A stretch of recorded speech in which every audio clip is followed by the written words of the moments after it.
My name is Dr. McKeever. I work at Lancaster University's Institute for Entrepreneurship and Enterprise Development. I came to it after a career in small business and economic development with a local authority. Yeah, well, the motivation behind the research was basically seeing a large employer of 3,000 employees in a local community closing down and leaving a really large void. I was one of the people who were actually lucky enough to leave, if that's the way you like to think about it. And yeah, I really got thinking about the people who were left behind, the people who were picking up the pieces, if you like.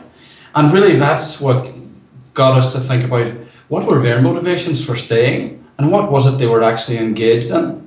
So very much in the spirit of Clifford Geertz, we wanted to just go back in and to question, yeah, what it was they were doing and what it was they were trying to achieve.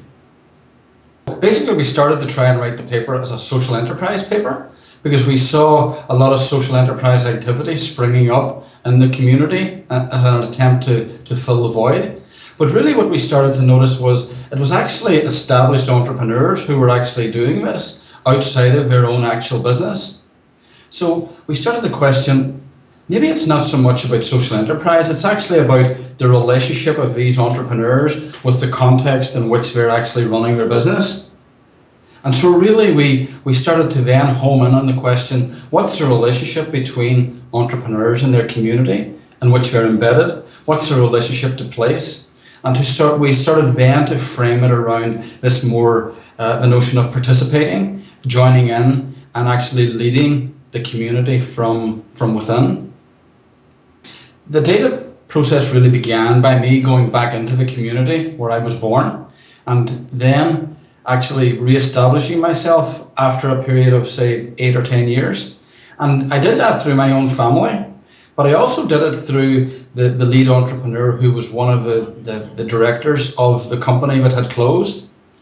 And what it snowballed out from there in terms of choosing interesting, articulate people who were actually engaged in aspects of developing the community as well as running their business.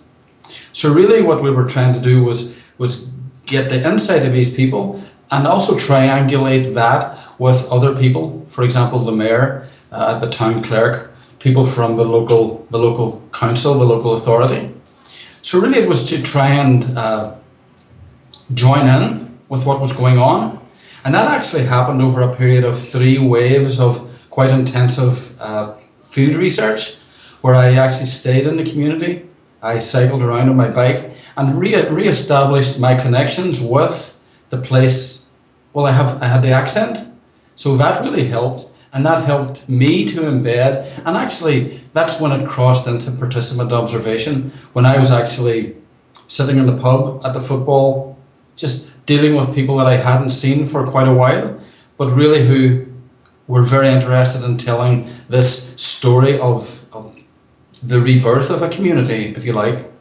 I think there's 2 particularly interesting stories that we draw out, and one of them comes from one of the participants called Paddy. And really, Paddy worked in England for about 20 years, and he returned what he called home because he was concerned about the level of youth unemployment in the region. So basically what he did was he went to different cities in the States. He went to Boston, Philadelphia, and New York, and he got Irish Americans to buy deserted buildings. And basically what he did was he used the unemployed youth to refurbish these. And so they were learning how to plumb and be electricians, but he was also developing a property portfolio, which eventually grew into about £12 million worth of property and gave birth to what's called the Innercity Trust. Another one of the entrepreneurs, what he did was he got a group of local golfers together and they took over some deserted dune land. They applied to the government for some capital funding. But basically what they did was they used the unemployment scheme to actually provide the labour. And the outcome is a golf course which will now host a major international tournament, and which a famous world-renowned golfer offered to buy recently for £5 million. So we start to see the value that they were trying to create, but it really seemed to be not directly related to their own business, which would have been a building company, a hotel, a healthcare centre. So they were doing these things independently, but they were also doing these other things that maybe they didn't necessarily have to do, but it seemed to be that this was some way of giving back to the local community. Really, the way we thought about the outcomes was that it was as much about it was about mapping the local community in terms of social and economic resources. It was a marriage of both, and that the outcomes were very much framed in that sense. So really it was, we saw 170 jobs being formed, but we also saw small things like a chamber of commerce being formed, people coming together to actually create a Christmas scene, put a Christmas tree in the village. We saw outcomes of an ATM, a pub, and a chemist. So these were aspirations, things that were not in the community, that really were coming in alongside. And really what we noticed was, while there was a concern to start or create new businesses, these weren't really framed in a corporate sense. This was really about community members starting their own business, gaining confidence from participation in these other events, and actually taking the community and making it more entrepreneurial. So really starting with a very, very narrow base, as Anderson, I think it was in Paradox in the Periphery, talked about, this very small base provides the basis on which to build even very humble and small shoots of beginnings. So really what we found was that entrepreneurs both use the community, but the community also uses the entrepreneur. So really what we saw was this embedded relationship, this partnership. And one of the entrepreneurs actually used the phrase, not losing the run of yourself, not becoming too detached or too carried away from the community in which you operate, and actually using that almost as a lens for understanding your own participation. I think it very much applies to peripheral communities.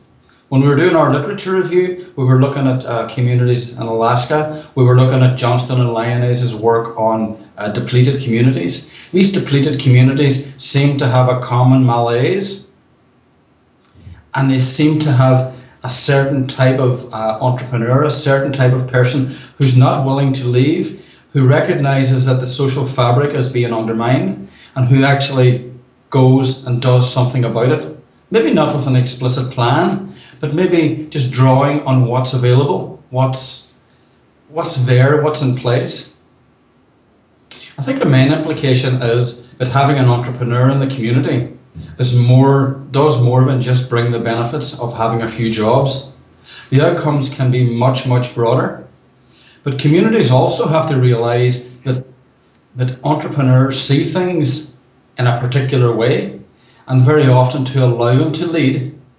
And maybe from a policy or from a government perspective, it's actually to realize that these people understand the problems from a very grassroots level.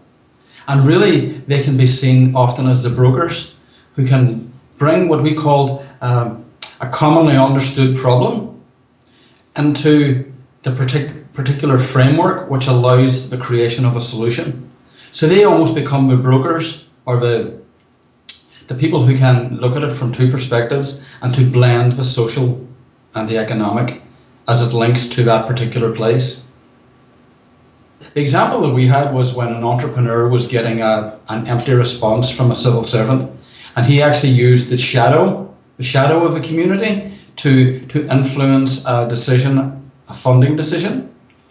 So really what civil servants maybe need to bear in mind is that these are genuine concerns, these are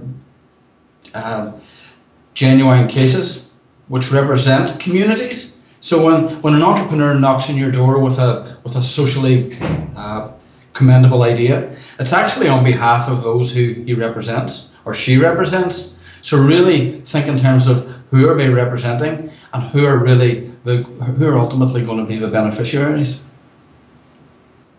So really what we're trying to do in February is implement maybe an action learning activity, which can maybe facilitate this conversation within the community, because a lot of our conversations were scattered, and we put this story together. So really what we'd like to do is bring the stakeholder together and maybe spawn another wave of research and maybe development, as we have seen in parts of the States and Canada.